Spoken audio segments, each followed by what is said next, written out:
Olá pessoal, tudo bem? Eu sou o professor Silvio de História e vou falar com vocês hoje. Na nossa aula de hoje nós vamos estar falando sobre a Primeira República. Na Primeira República nós vamos ter como tema o voto de Cabresto e a política dos governadores. E como base da nossa aula de hoje nós vamos estar utilizando o material produzido pela CED de Paraná. E nós temos como objetivo na aula de hoje dois objetivos principais. Primeiro, compreender como funcionava o sistema na República. E como segundo, nós temos como objetivo entender o que era a política dos governadores. E para iniciar, nós vamos relembrar uma de nossas aulas, né? Que você lembra o que significa a palavra oligarquia? Você lembra o que era o coronelismo?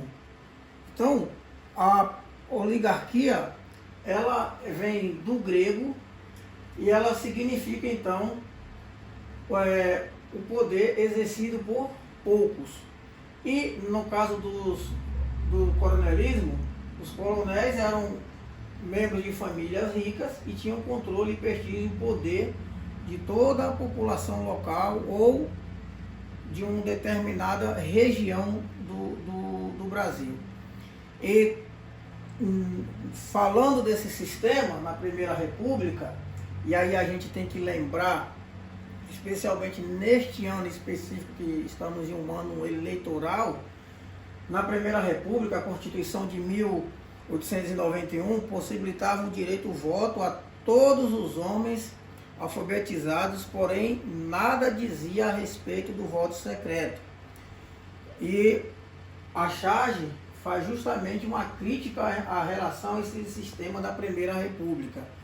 E neste caso específico, o voto de Cabresto, como era chamado, o coronel conseguia voto para o eleitor em troca de favores.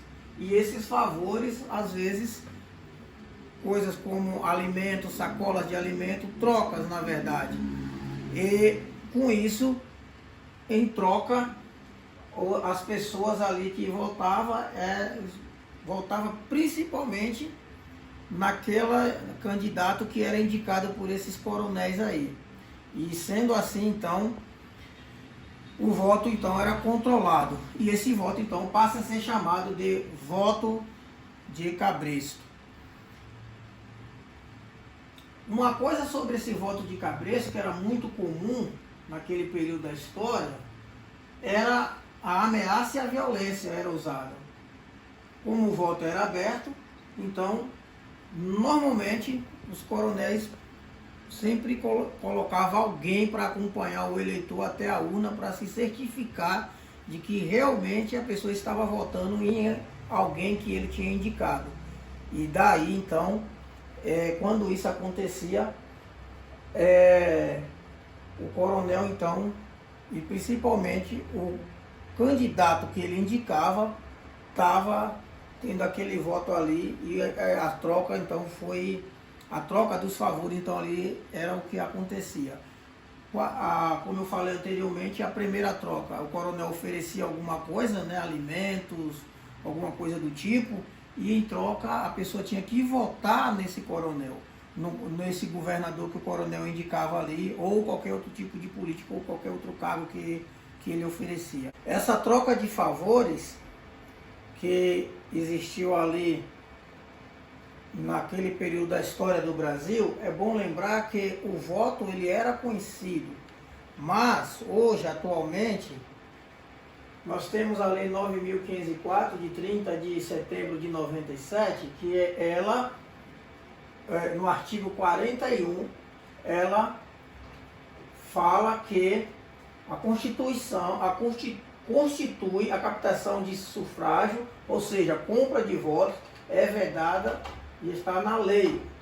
O candidato não pode oferecer, prometer ou entregar ao eleitor com o fim de obter voto. Ou seja, atualmente a lei proíbe que qualquer candidato a qualquer cargo público prometa ou ofereça qualquer tipo de benefício em troca do voto do eleitor.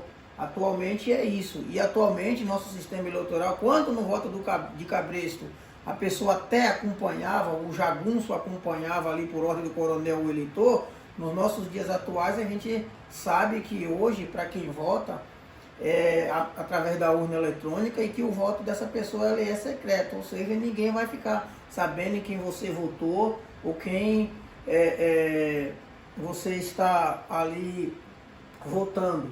Então a lei proíbe qualquer tipo de benefício por parte do que o candidato ofereça ao eleitor em troca desse voto.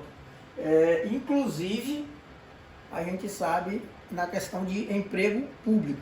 Isso é vedado por lei, ou seja, a lei proíbe que um candidato faça isso.